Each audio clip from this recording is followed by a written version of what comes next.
Hello friend, good morning. चलिए आज हम क्लास 10th का हिंदी बताएंगे। चैप्टर है दूसरा, विष के दांत। कहानी का नाम है दोस्तों। तो चलिए, ये कहानी का लेखक है नलिन विलोचन शर्मा। तो चलिए इसके बारे में हम लोग जानकारियाँ प्राप्त करेंगे। तो चलिए, मदन आजकल बहुत शौक हो गया है। मैं तुम्हारी और उसकी भलाई चाहता हूँ।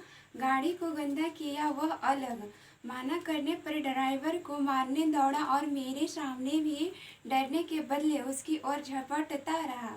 ऐसे ही लड़के आगे चलकर गुंडे, चोर और डाकू बनते हैं। गिरधर लाल कभी कभी जी कह देता था। सेन साहब का भाषण जारी था। उसकी हालत क्या होती है तुम जानते ही हो। उसे संभालने की कोशिश करो, फिर ऐसी बात हुई तो अच्छा नहीं होगा। तुम जा सकते हो। उस रात गिरधर लाल के क्वार्टर से आते हुए मदन के चित्कार से सेनों का आरामदेह शयनागार गूंज गया। आराम में खलल पड़ने से कुछ झुंझलाकर पिता सेन ने धर्मपत्नी से बड़ी समझदारी की बात कही। गिरधर खुद समझदार आदमी है। उसकी बीवी ने ही लड़के को बिगाड़ दिया है। मदन की यही दवा है। मेरी तो तबीयत हुई थी कि कम वक्त की खाल उधेड़ दूं। गिरधर ने ऐसी ही कड़ाई जारी रखी तो शायद ठीक हो जाएगा। Spare the rod and spoil the child. माता सेन की नींद उचट गई थी। उन्हें मदन की कातर चिल्लाहट से ज्यादा अपने पति की बकबक पर खीज आ रही थी। लेकिन उन्होंने भी अपनी खीज मदन पर ही उतारी। कमवक्त कैसा कौवे की तरह चिल्ला रहा है। भिखमंगा कहीं का, खोखा की बराबरी करता फिरता है। मदन का आर्त रुदन रुक गया था। खैरियत थी, उसकी सिसकियां सेनों के शयनागार तक नहीं पहुंच सकती थी। लेकिन दूसरे दिन तो बिल्कुल बेढब मामला हो गया। शाम के वक्त खेलता कूदता खोखा बंगले के अहाते की बगल वाली गली में जा निकला। वहाँ धूल में मदन पड़ोसी के आवारागर्द छोकरों के साथ लट्टू नचा रहा था। खोखा ने देखा तो उसकी तबीयत मचल गई। हंस कौओं की जमानत में शामिल होने के लिए ललक गया। लेकिन आदत से लाचार उसने बड़े रोब के साथ मदन से कहा, हमको लट्टू दो, हम भी खेलेगा। दूसरे लड़कों को कोई खास उज्र नहीं थी। वे खोखा को अपनी जमानत में ले लेने के फायदों को नज़रअंदाज नहीं कर सकते थे। पर उनके अपमानित प्रताड़ित लीडर मदन को यह बात कब मंजूर हो सकती थी। उसने छूटते ही जवाब दिया, अबे भाग जाया यहाँ से। बड़ा आया है लट्टू खेलने वाला। है भी लट्टू तेरे। जा अपने बाबा की मोटर पर बैठ। कासू तैस में आ गया। वह इसी उम्र में नौकरों पर अपनी बहनों पर हाथ चला देता था। और क्या मजाल कि उसे कोई कुछ कर दे। उसने आओ देखा न ताओ मदन को एक गुस्सा रसीद कर दिया। चोर गुंडा डाकू होने वाला मदन भी कब मारने वाला था। वह झट कासू पर टूट पड़ा। दूसरे लड़के जरा हटकर इस द्वंद्व युद्ध का मजा लेने लगे। लेकिन यह लड़ाई हड्डी और मांस की, बंगले के पिल्ले और गली के कुत्ते की लड़ाई थी। अहाते में यही लड़ाई हुई रहती तो कासू शेर हो जाता। वहाँ से तो एक मिनट बाद ही वह रोता हुआ जान लेकर भाग निकला। महल और झोपड़ी वालों की लड़ाई में अक्सर महल वाले ही जीतते हैं। पर उसी हालत में जब दूसरे झोपड़ी वाले उनकी मदद अपने ही खिलाफ करते हैं। लेकिन बच्चों को इतनी अकल कहाँ।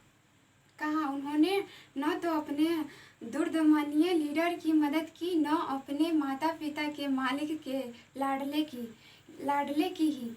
हाँ, लड़ाई खत्म हो जाने पर तुरंत ही सहमते हुए तितर बितर हो गए। मदन घर नहीं लौटा, लेकिन जाता ही कहाँ। 8-9 बजे तक इधर उधर मारा मारा फिरता रहा। फिर भूख लगी तो गली के दरवाजे से आहिस्ता आहिस्ता घर में घुसा। उसके लिए मार खाना मामूली बात थी। डर था तो यही कि आज मार और दिनों से भी बुरी होगी, लेकिन बातचीत की आवाज़ आ रही थी। लेकिन उपाय ही क्या था। वह पहले रसोई घर में घुसा। माँ नहीं थी। बगल के सोने वाले कमरे से बातचीत की आवाज़ आ रही थी। उसने इत्मीनान के साथ भरपेट खाना खाया, फिर दरवाजे के पास जाकर अंदर की बातचीत सुनने की कोशिश करने लगा। उसे बड़ा ताज्जुब हुआ। उसके बापू गरज तरज नहीं रहे थे। उसकी अम्मा ने कोई बात पूछी जिसे वह ठीक से सुन नहीं सका, तो उसके बापू ने झंझलाकर कहा, अरे भाई, बतलाया तो। साहब ने सिर्फ यही कहा, आज से तुम्हारी कोई ज़रूरत नहीं। कल से मकान छोड़ देना और अपनी तनख्वाह ऑफिस से ले लेना। मदन के काम की कोई बात नहीं हो रही थी। उसकी सजा की तजवीज़ होती रहती तो सुनने की कोशिश भी करता। वह दबे पांव बरामदे में रखी चारपाई की तरफ सोने के लिए चला तो अंधेरे में उसका पैर लोटे से लग गया। लोटे की ठन ठन की आवाज़ सुनकर गिरधर बाहर निकल आया। मदन की अम्मा भी उसके साथ थी। मदन चौंककर घूमा और मार खाने की तैयारी में छाती को अपने हाथों से बांधकर खड़ा हो गया। मदन अक्सर अपने पिता के हाथों पीटता था। बहुत पीटने पर रोता भी था, मगर बहादुरी के साथ। गिरधर लाल निस्सहाय निष्ठुरता के साथ मदन की ओर बढ़ा। मदन ने अपने दांत भींच ली। गिरधर मदन के बिल्कुल पास आ गया था कि अचानक वह ठिठक गया। उसके चेहरे से नाराजगी का बादल हट गया। उसने लपककर मदन को हाथों से उठा लिया। मदन हक्का बक्का अपने पिता को देख रहा था। उसे याद नहीं उसके पिता ने कब उसे इस तरह प्यार किया था। अगर कभी किया था तो गिरधर उसी बेपरवाही, उल्लास और गर्व के साथ बोल उठा जो किसी के लिए भी नौकरी से निकालने जाने पर ही मुमकिन हो सकता है। शाबाश बेटा, एक तेरा बाप है और तूने तो खोखा के दो दांत तोड़ डाले हैं। हाँ। तो दोस्तों, ये रहा कहानी विष के दांत। तो ये विष का दांत है दोस्तों मध्य वर्गीय समाज के जो मदन वो मध्य वर्गीय बच्चा है, लोगों का गरीब बच्चा है, और खोखा है वो बहुत अमीर घराने का लड़का है। तो जो भी गलतियां करता था उसे माफ़ कर दी जाती थी। और मदन है जो 5 साल के रहता है, 5-6 साल का, वो गरीब का लड़का है, तो उसको पे शोषण किया जाता है। तो शोषण की दृष्टि से नहीं देखना चाहिए गरीब बच्चों को। चाहिए सभी बच्चे एक समान होते हैं, बराबर होते हैं, तो सभी को प्यार देना चाहिए दोस्तों। तो चलिए बाय, फिर मिलते हैं अगले वीडियो में।